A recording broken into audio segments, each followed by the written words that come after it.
நமச்சிவாயா. என் அன்பு தங்கமே, உன்னுடைய வாழ்க்கையில் நீ பல கஷ்டங்களை சந்தித்து விட்டாய்.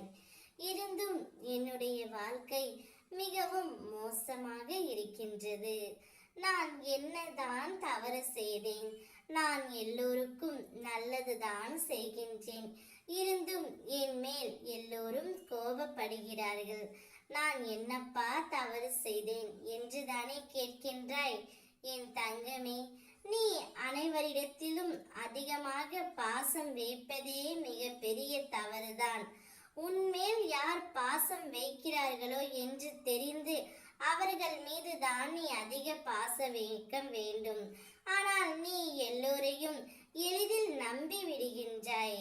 அதேபோல் உன்னுடைய வாழ்க்கை துணையையும் நீ நம்பிவிட்டு இப்பொழுது வேண்டாம் என்று அவர் சென்று விட்டார்.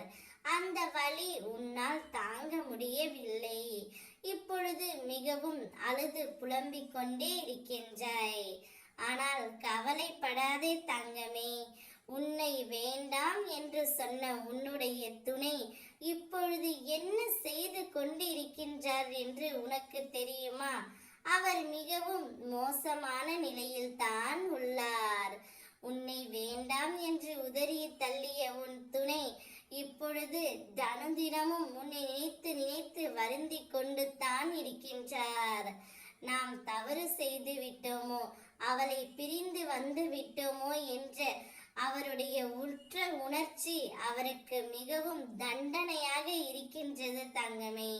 ஆனால் ஒன்றை புரிந்து கொள், வேண்டாம் என்று உதறி தள்ளிய உன் துணை மீண்டும் வந்தால் கூட நீ ஏற்றுக்கொள்ளாதே. அவர் தான் செய்த தவறை முழுமையாக திருத்தி உன்னிடம் வந்து மன்னிப்பு கேட்க வேண்டும். அப்பொழுதுதான் நீ அந்த மன்னிப்பை ஏற்றுக்கொள்ள வேண்டும் தங்கமே. அதுவரை பாசத்தினால் படிந்து விடாதே. உன்னை அன்பால் அனைவரும் அடித்து விடுகிறார்கள். என் பிள்ளையான நீ அன்புக்கு மிகவும் அடிமையாகி உள்ளாய். அதனால் தான் உன்னை அனைவரும் ஏமாற்றி விடுகிறார்கள் தங்கமே. ஆனால் இனிமேலாவது வாழ்க்கையில் ஏமாறாமல் இரு. எல்லோரையும் நம்பாதே. யார் உனக்கு உண்மையான உறவு என்று தெரிந்து அவர்களுடன் பழக கற்றுக்கொள் தங்கமே. உனக்கு துன்பம் வரும் வேளையில் யார் உனக்கு உதவ முன் வருகிறார்களோ அவர்களே உனக்கு உண்மையான உறவு. இப்பொழுது உன்னை வேண்டாம் என்று சென்ற உன்னுடைய துணை மீது மிகுந்த நீ கோபத்தில் உள்ளாய். அவர் இப்பொழுது மிகவும் மோசமாகத்தான் உள்ளார் தங்கமே. அதை எண்ணி நீ கவலைப்படாதே. எல்லாம் ஒரு நாள் சரியாக மாறும். அனைத்தையும் உன் அப்பா நான் மாற்றுவேன்.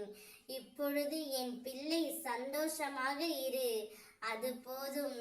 நான் இருக்கின்றேன் என்ற நம்பிக்கையோடு. ஓம் நமச்சிவாய.